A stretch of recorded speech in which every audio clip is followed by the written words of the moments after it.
Hello everyone, Arusha and Mom's channel or another recipe le apnalok সকলোকে স্বাগতম জনাইছো। আজি মই লৈ আহিছো এটা জেলি ৰেচিপি।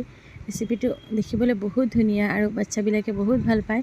তেন্তে বলক আৰম্ভ কৰো। ইয়াত মই লৈ লৈছো 2 কাপ গাখীৰ চাহ খোৱা কাপৰ জোখত আৰু গাখীৰখিনি মই এতিয়া উতলিবলৈ ৰাখি দিম। আৰু ইয়াত মই দি দিছো 3টা ইলাচি মই চেণ্টৰ কাৰণে ব্যৱহাৰ কৰিছো। আৰু গাখীৰখিনি যেতিয়া উতলি আহিব মই গেছৰ ফ্লেমটো অফ কৰি দিম। আৰু ইয়াত মই দি দিছো পৰিমাণ অনুসৰি চেনি। আৰু এতিয়া 2 কাপ গাখীৰৰ বাবে মই 2 চামুচ আগৰ পাউডাৰ ব্যৱহাৰ কৰিছো। এই পাউডাৰ আপোনালোকে যিকোনো গ্ৰসাৰী ষ্টৰত পাই যাব। আৰু এইখিনি মই ভালকে মিক্স কৰি লৈ উতলাই ৰখা গাখীৰত ঢালি দিম। গাখীৰখিনি ভালকে উতলি আহিছে। এতিয়া মই অফ কৰি দিছিলো ফ্লেমটো। আৰু এয়া মই ইলাচিখিনি আতৰাই লৈ এইখিনি ঢালি দিছো। এইখিনি ঢলা টাইমত মই চামুচখন কন্টিনিউ লৰাই থাকিছো, নহলে ডাঠ হৈ আহিব। আৰু আপোনালোকে এতিয়ালৈকে যদি চেনেলটো সাবস্ক্ৰাইব কৰা নাই তেন্তে কৰি ল'ব আৰু কাষত থকা বেল আইকনটো প্ৰেছ কৰি দিব। এই জেলিটো আপোনালোকে এনেও খাব পাৰে আৰু যদি ষ্ট'ৰ কৰি ৰাখিব বিচাৰে ফ্ৰিজত বহুত দিনলৈকে ভালে থাকে। যিকোনো পায়স বা পোলাও, যিকোনো সুইটছত কিবা খোৱা বস্তুত সৰুকৈ কাটি আপোনালোকে গাৰ্নিশ কৰিব পাৰে, বহুত ভাল হয়, চাবলৈও ধুনীয়া হয়। আৰু এইখিনি এতিয়া ডাঠ হৈ আহিছে। মই আপোনালোকক কনসিস্টেন্সিটো দেখুৱাই দি আছো। আৰু এতিয়া মই এইখিনি এটা কণ্টেইনাৰত সেট কৰি ল'ম। মই এটা সৰু বাউলত অকণমান ওলাই লৈছো আৰু বাকিখিনি মই কণ্টেইনাৰত ঢালি দিম। যেতিয়ালৈকে এইখিনি ভালকৈ ঠাণ্ডা হৈ নাযায় মই ৰখি থাকিম। পুৰা ঠাণ্ডা হৈ যোৱাৰ পিছত মই এটা সস লৈ লৈছো আৰু ইয়াত দি দিছো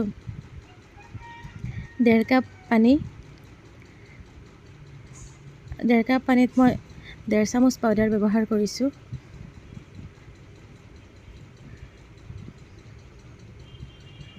আৰু এইখিনি আৰু মই ইয়াত দিছো ফুড কালাৰ আপোনালোকে নিজৰ পছন্দ অনুসৰি যিকোনো দিব পাৰে। মই ৰেড ব্যৱহাৰ কৰিছো, ৰেড একচুয়ালি ভাল লাগে। আৰু এইখিনি মই পাউডাৰ কালাৰ ব্যৱহাৰ কৰিছো, আপোনালোকে লিকুইডো দিব পাৰে। আৰু এতিয়া মই সেম প্ৰসেছত এইখিনি এনেকৈ ডাঠ বনাই ল'ম। মই চেনি দি দিছো, মই চেনি দুইটাতে কমাই দিছো কিয়নো মই ডাইৰেক্ট জেলিটো নাখাওঁ, মই গাৰ্নিশিঙৰ কাৰণে ৰাখি দিম।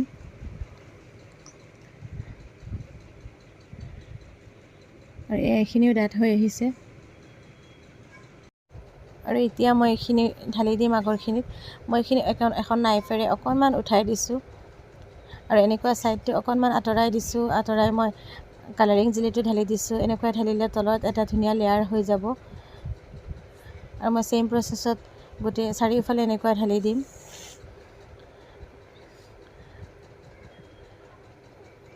আপোনালোকে দেখিব পাৰিছে।